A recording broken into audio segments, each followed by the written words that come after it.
Morning, everybody. My name is Emma Hudson, and I'm a senior at Edina High School, and today I'm lucky enough to welcome Mayor Spano and Mayor Hovland. Mayor Spano is from St. Louis Park, and Mayor Hovland is obviously from Edina. So I wanted to thank them for showing their support and attending our summit today.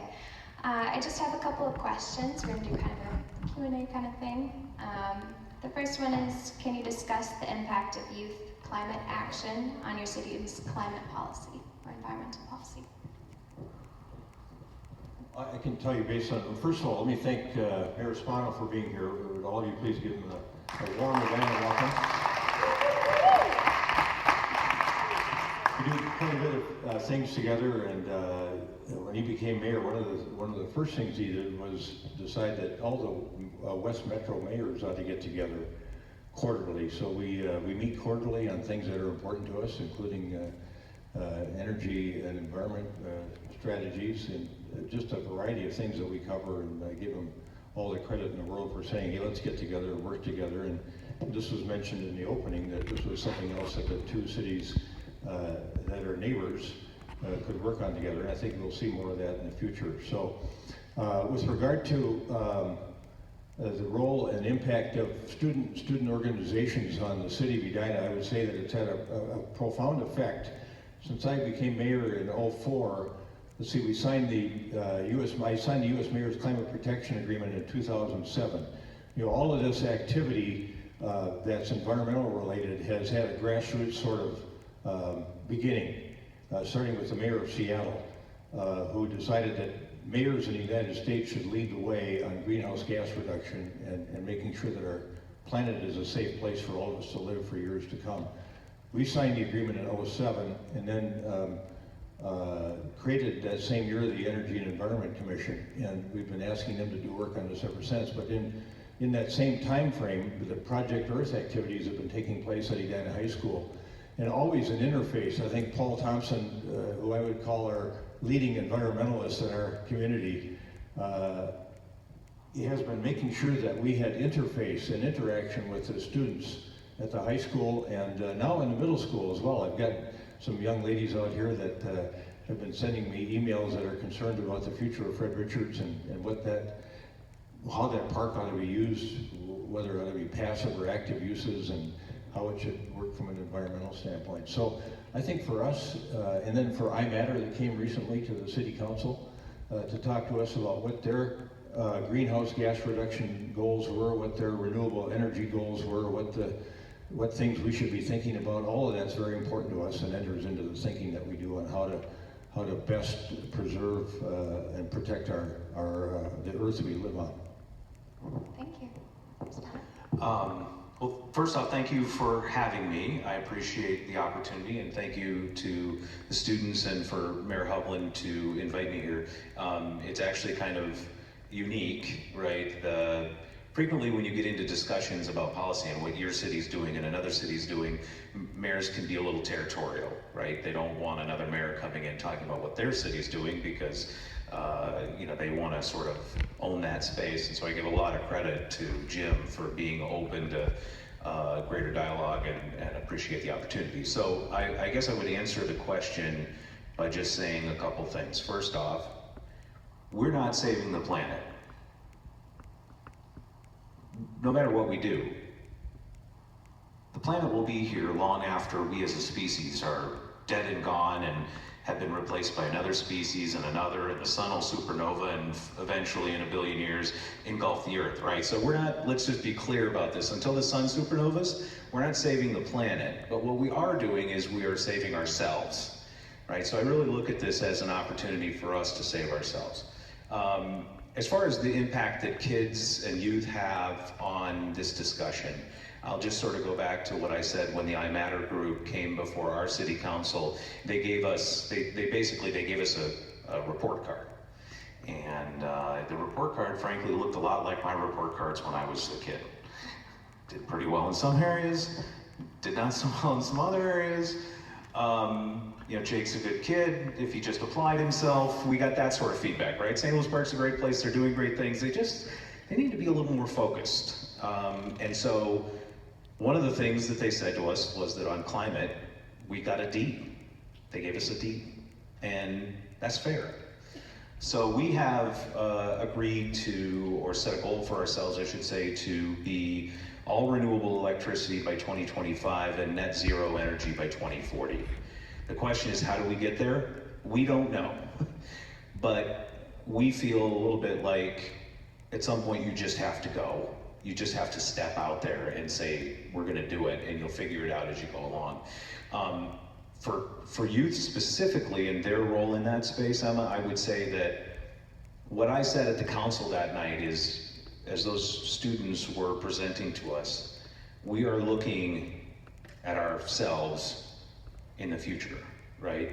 And youth should not forget, you speak, for those of you who are here, you speak with a great moral authority with adults, because we know the stuff that we do, and Jim has said this before, you know, the projects that we approve and the park plans that we okay and the buildings that we build aren't really for us in the here and now. They're really for a generation or two or three down the road.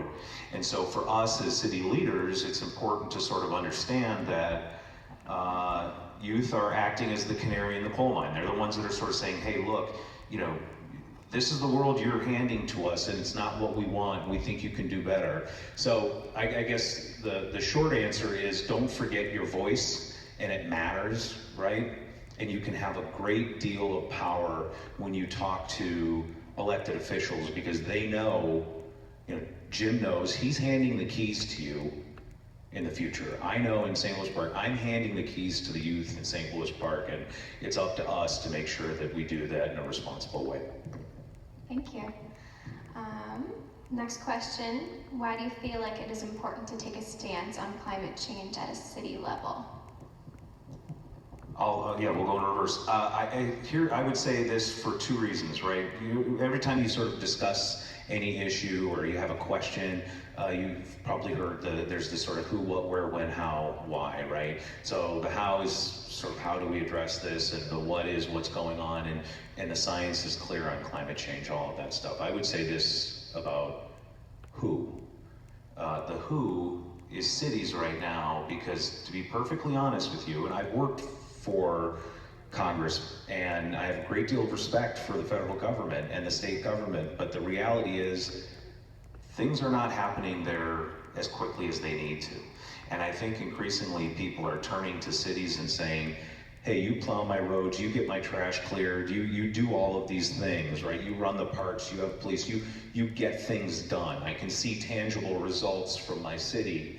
And so increasingly, whether it's issues of climate or issues of race or issues, you know, all sorts of issues that cities have never really, spaces that we've never played in, increasingly cities are being seen as the ones who can get things done. So I think that's why cities. It's cities because we can do things, and we do things.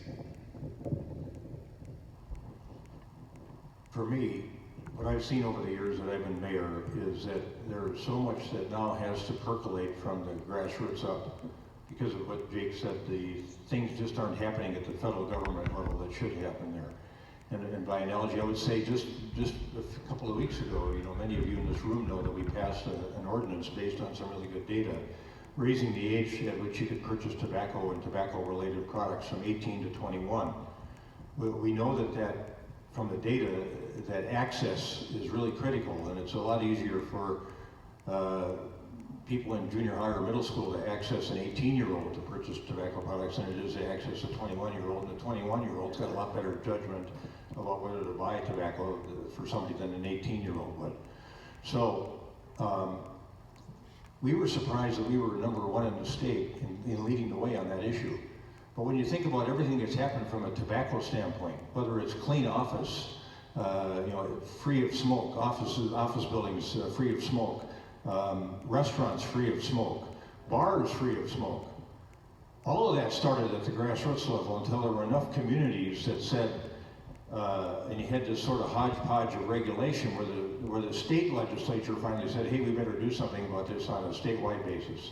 And now we've got cleaner air everywhere and less exposure on a primary and secondary basis to smoke and all the health-related diseases that come along with it. So that's a long way of saying that things can really make a difference at the local level. Things can really happen at a local level. Things can start at a local level and spread. Because we're the front line of democracy. We're the place that people have the most direct contact with the people that they've elected to serve them. And they want us to lead the way. And the same thing's happening on climate. It's happened that way since the mid-2000s when the U.S. Conference of Mayors decided this is some space that we need to occupy. And we need to own it better, frankly. We need to be more aggressive. We need to be more aggressive in Edina. When iMatter came to us a month or so ago and asked us to entertain the same sort of resolution that St. Louis Park has passed, we sent it immediately to our Energy and Environment Commission because we wanted to think about how we can push ourselves to that next level. We've got a goal of getting greenhouse gases reduced by 30% by 2025. Is that good enough? When we see what's happening in the world, you look at this video, we really need to be pushing on this issue that is probably the most important issue of our time, and that is keeping this planet healthy and viable and safe so that for hundreds and hundreds of years to come, people can call this place home and it works well for everyone. Can I just quick follow up on that really quick? Yeah. So one of the other interesting things, I mentioned this to Mayor Hovland, it's sort of a case of sort of bad news, good news, right? Which is, you know, Edina is a fairly robust user of residential energy. It's one of the top 3 in the state, and it was reported last January. That means you all have tremendous opportunities to do some things to really bring your energy consumption down, right? And I know that the city is already working on some of those. We took their lead on creating a sustainability commission. We hired a sustainability coordinator. I know they have too, right? So you can see a pattern here, right? That's developing. But I think Edina's got some really phenomenal opportunities to really be a leader in that space just because their energy consumption currently is what it is, right? And so they've got some good opportunities to make headway. Thank you. And then I'll just put in a plug for that Partners in Energy program. You can buy renewables. Encourage your parents to buy those renewables because that's the quickest way we can meet this initial greenhouse gas reduction goal of ours. So thank you. wind source. 1 minute, okay, alrighty. We'll go quickly. Have you ever faced adversity or differing opinions when making decisions on environmental and climate policy? And if not, that's okay too.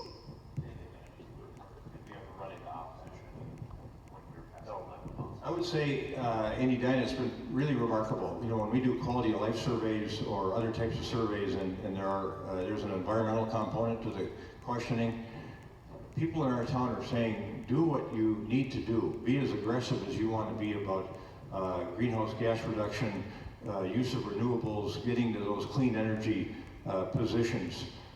Help us do a better job of recycling and composting and everything else, reduction in water usage.